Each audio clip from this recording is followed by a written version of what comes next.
porção de lanche na mão. Uma porção de lanche na mão. E disse, vou fazer com essas lãs um gato. Um gato? Caiu logo no gato. Eu acho que o gato teve uma... É a emoção, efeito, né? é a emoção de lidar com os materiais de trabalho. Lidar com os materiais de trabalho. A gente diz muito no norte lidar.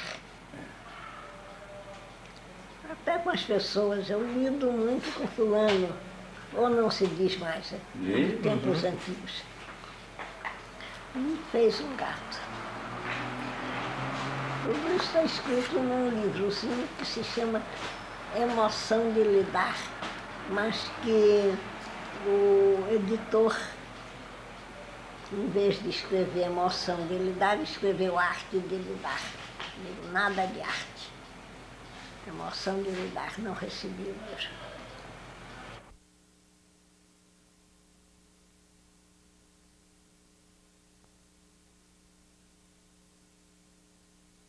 Tanto o prazer de lidar, de pegar lanche, madeira, acompanhar a vinculação, os desenhos da madeira. Isso já é outra coisa muito mais fina. Não é trabalhar em madeira. Menos sensíveis trabalhavam a madeira sem prestar atenção nisso, pensando no objeto que ia sair dali.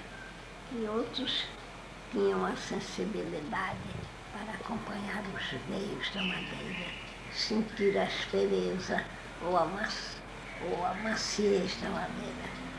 Então eu procurava desenvolver esse sentido neles. Peguem. Sintam os objetos que vocês pegam. São de lidar e suas consequências.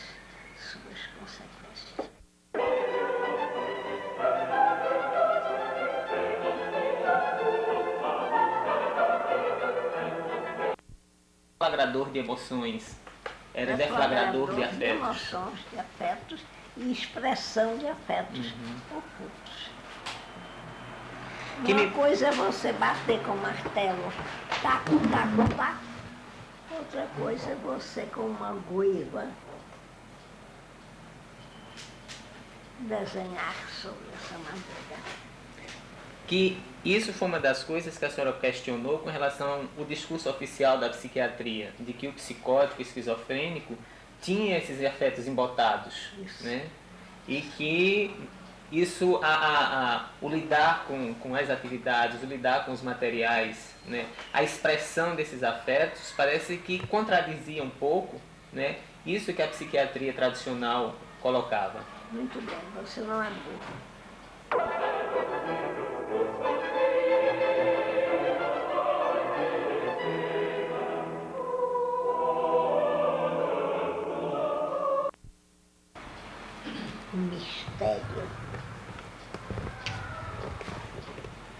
O mistério da profundeza da psique. E esse mistério se traduzia em mais, sob 1000 formas, porém principalmente sob a forma de imagens.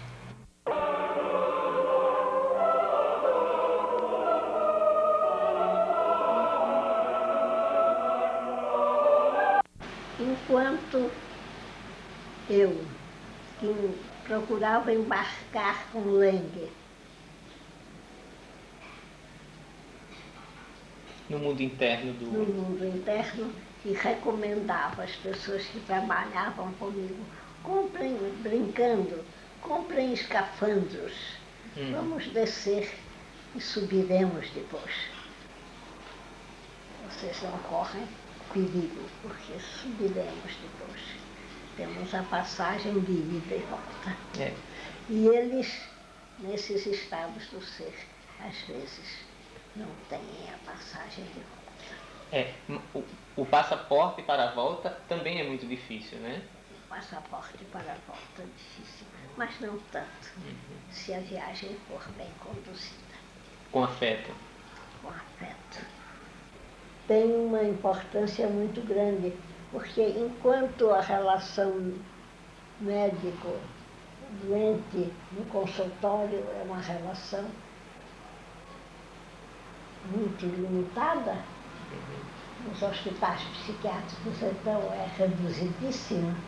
Se é que há relação. Se há que a relação com o terapeuta é uma relação muito mais próxima, muito mais íntima, Calorosa. É o apoio fundamental.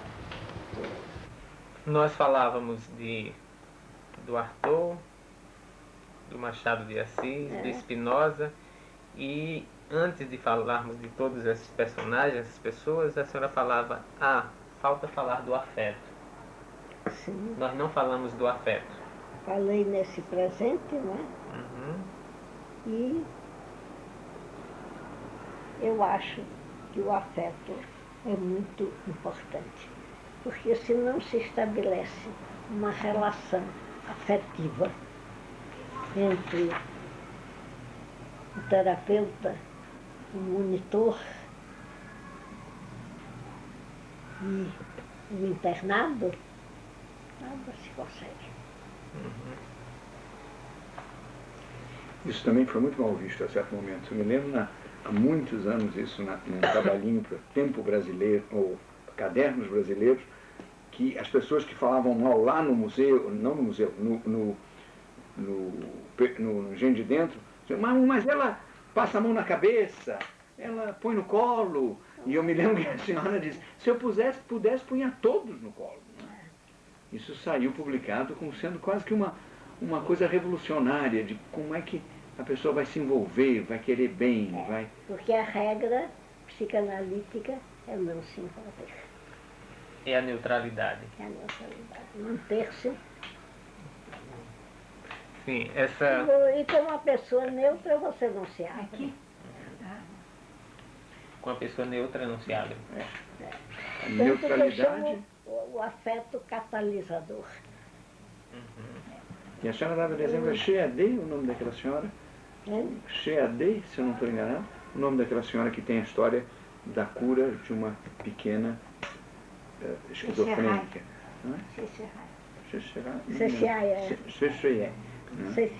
Que conta todo esse trajeto de recuperação da menina, né? Pelo afeto, né? Pelo afeto. Fez mais, levou para casa dela. Ela levou para casa. Tirou do hospital e levou para casa a menina. Um diagnóstico de esquizo. Uma coisa danada. Uma criança, né?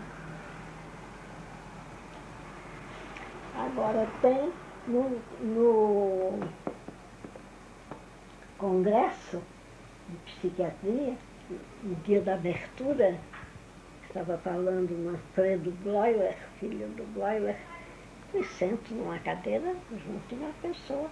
Todo mundo tem aquela crachá. Tem o meu nome e o país. Brasil. Isso foi onde? Zurique. Em Zurique. É esse congresso do Segundo qual nós já congresso, falamos. 57. Olho assim para minha vizinha e vejo Adelaide Secher, Geneve. Eu aí, como alagoana, pego ela pela mão, ela deve ter tomado um susto, eu digo, como vai, René?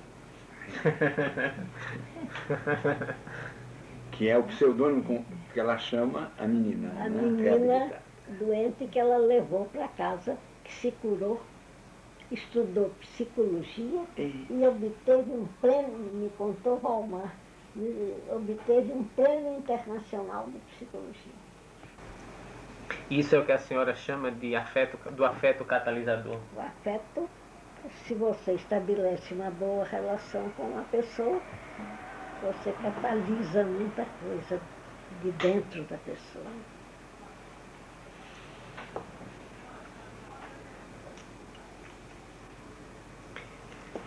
Mais alguma coisa sobre o afeto?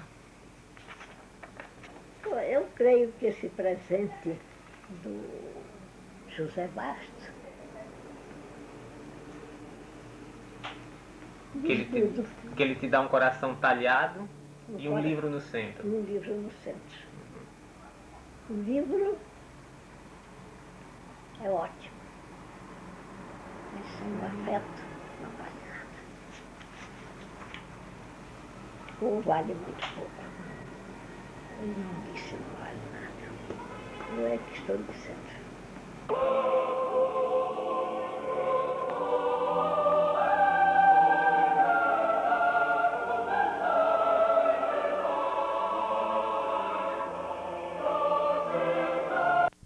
Muito curioso, desse doente até está expondo atualmente.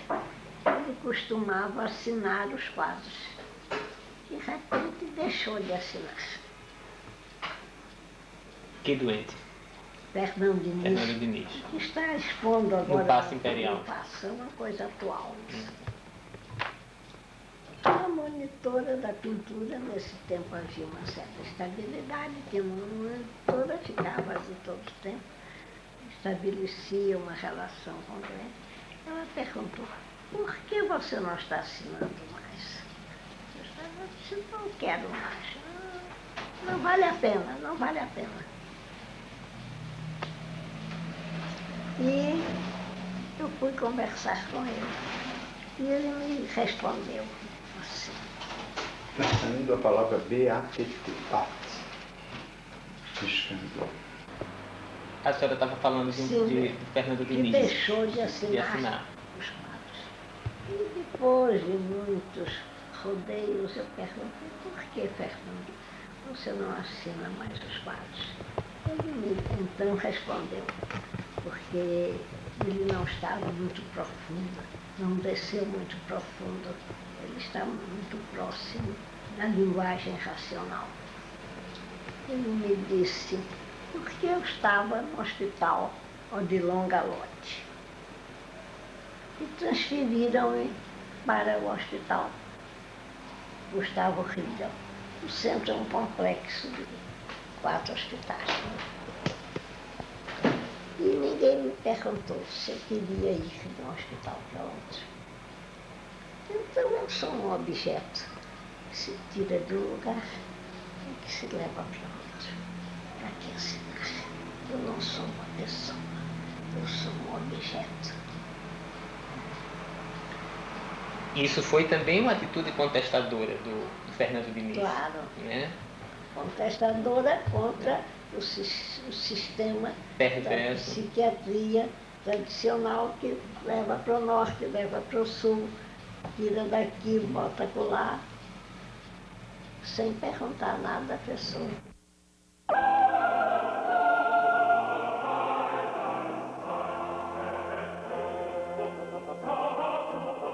Para o eu.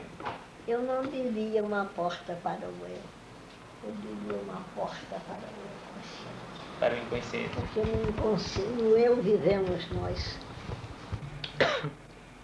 E há o fascínio pelo mundo interno.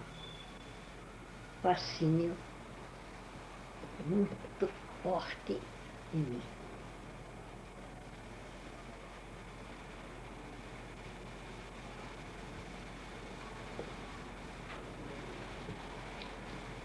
Tanto que me encantou muito o estudo, por exemplo, da alquimia, o estudo como reflexos do mundo interno. Porque o alquimista não conhecia a matéria. Então projetava sobre diferentes substâncias de seus conteúdos inconscientes. E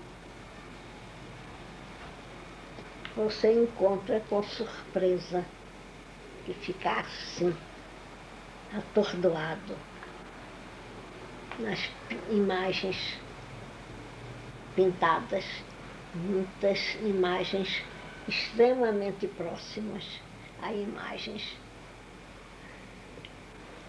que você ficou conhecendo, se folheou livros de alquimia.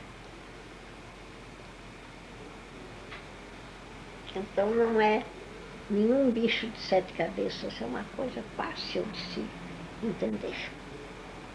E o principal do nosso método de estudo das imagens é o método que Jung, e essa foi a grande chave para esses filmes, para essa outra etapa na qual eu entrei, foi a de aplicação às imagens pintadas livre e espontaneamente do acompanhamento dessas imagens em séries. Isso a senhora também fala em um dos seus escritos, né? Falo. Quando perguntavam à senhora qual era a sua técnica. E você dizia que a sua técnica era justamente não ter técnica. Não ter técnica.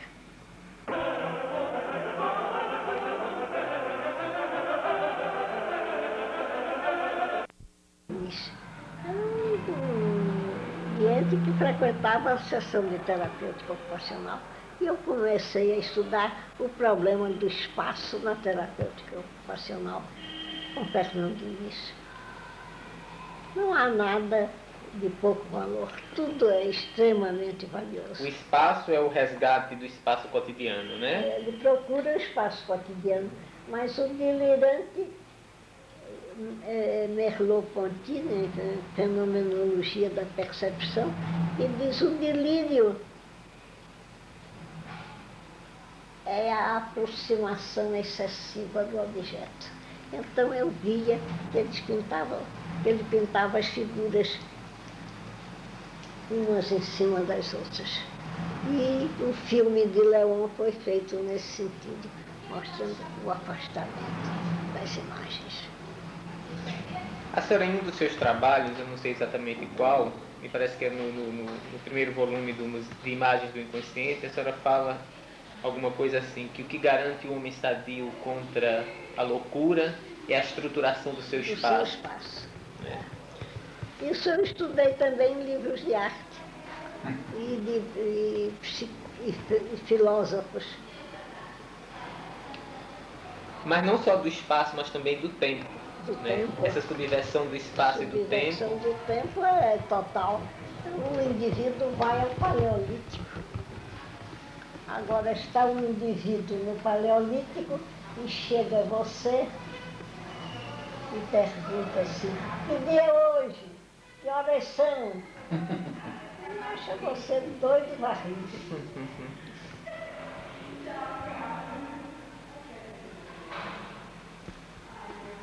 E o que é que se tem que fazer diante disso? Diante dessa amargura, essa angústia? O indivíduo ir subindo de níveis até o nosso nível atual. E muitos doentes vão além do nosso nível atual. Fernando, certamente, isso que a gente chama um supernormal. É uma pessoa que vai além do nível comum. Vê, sente, vivencia o objeto muito próximo a ele. Então, o trabalho todo, o Fernando fazia as coisas imbricadas. Como desimbricar?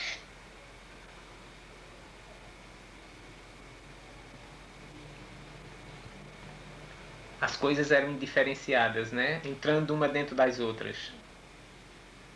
mesmo quando diferenciadas, elas eram excessivamente próximas. O filme mostra toda essa sequência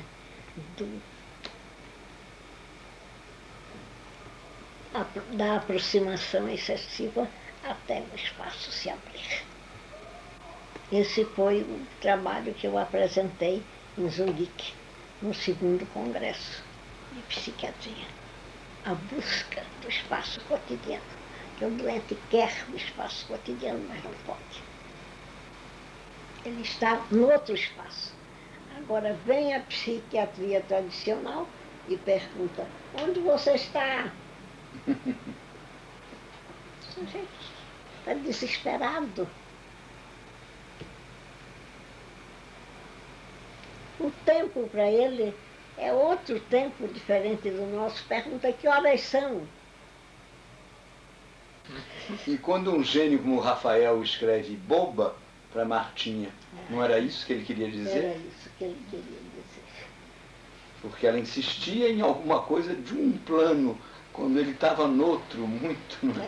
E ele sabia o que ela queria, mas pôs boba no cantinho do quarto. Justamente achando ela boba porque ela queria, ela fez uma pergunta desse gênero.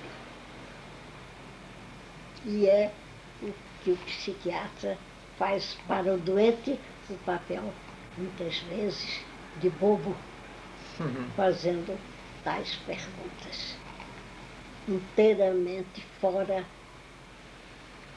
do espaço e do tempo onde ele se encontra.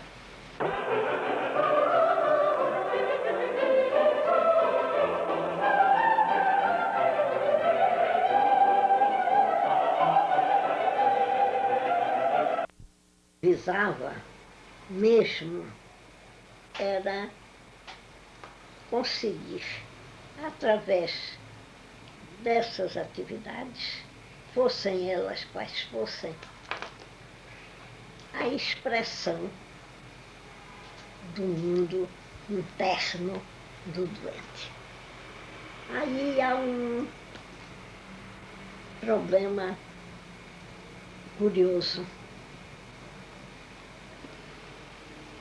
que eu só vim compreender depois. Porque, atualmente, com essa revolução, ou talvez melhor, esta mutação que a psiquiatria está sofrendo, há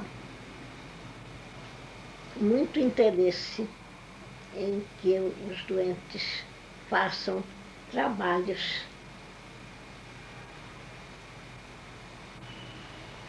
úteis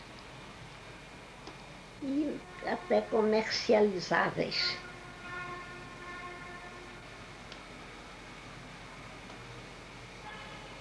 E nunca isso me atraiu. Se eu escolhi a psiquiatria que eu entendo é o conhecimento da psique. Está claro que a psique se revela em qualquer coisa que a gente faça. Né? Acho que até de Freud, essa expressão que eu repito muito, quando ele fala de atos falhados, e os gestos, das atitudes das pessoas. É difícil ter segredos. E o que eu queria era justamente o segredo.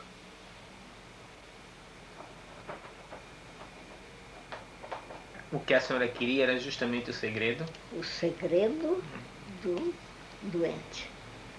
Porque no segredo estaria, possivelmente, o núcleo da doença, ou da desadaptação dele ao meio social, ou dos interesses maiores dele, enfim, do que fosse mais profundo naquele ser.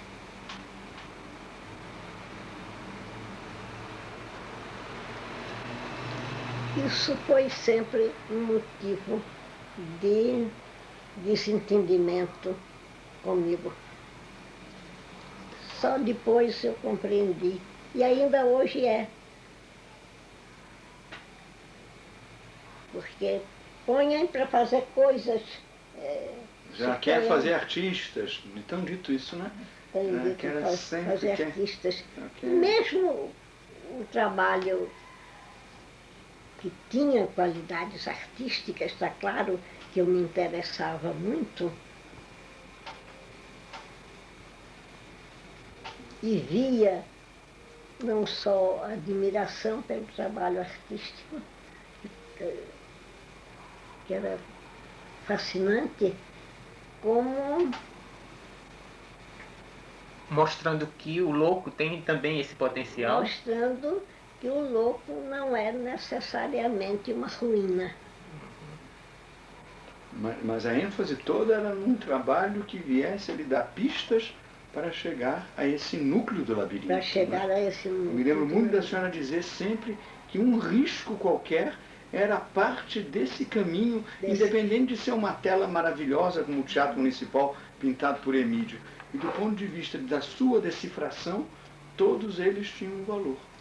Daí aquele ciúme fantástico, aquele zelo que podia parecer uma coisa terrível para quem quisesse comercializar aquela arte, ou quem quisesse dispersá-la, quando o que a senhora tinha ali eram os dados, as pedrinhas de um mural, não é? De um caminho por esse dédalo, não é? Um fio da Ariadne, alguma coisa assim. E pareceu muito sempre esse seu lado, essa sua Esse preocupação. lado, Não é? eu nem sei como eu tomei tão cedo este lado. Depois do encontro com a psicologia, porque eu não tinha tido um verdadeiro encontro com a psicologia junguiana. Depois desse encontro, e que a psicologia junguiana tornou-se, para mim, o principal instrumento de trabalho, eu acho que podem existir muitos instrumentos de trabalho. Cada um se ajeita melhor com um. Você pode até gostar mais de uma caneta do que de outra caneta.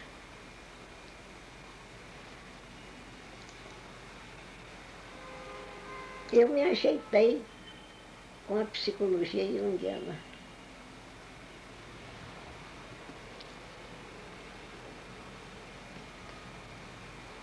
Inicialmente, com muitas dúvidas, tem o caso da principal aproximação foi através do aparecimento na pintura de esquizofrênicos muito dissociados, de mandalas,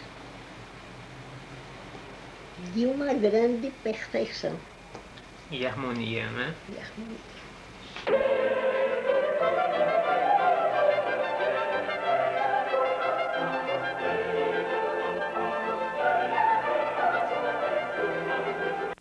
Realmente pessoas muito dissociadas, mas com um potencial Ordenador. grande de ordenador do que elas, de forças, como Jung chama, de forças curativas.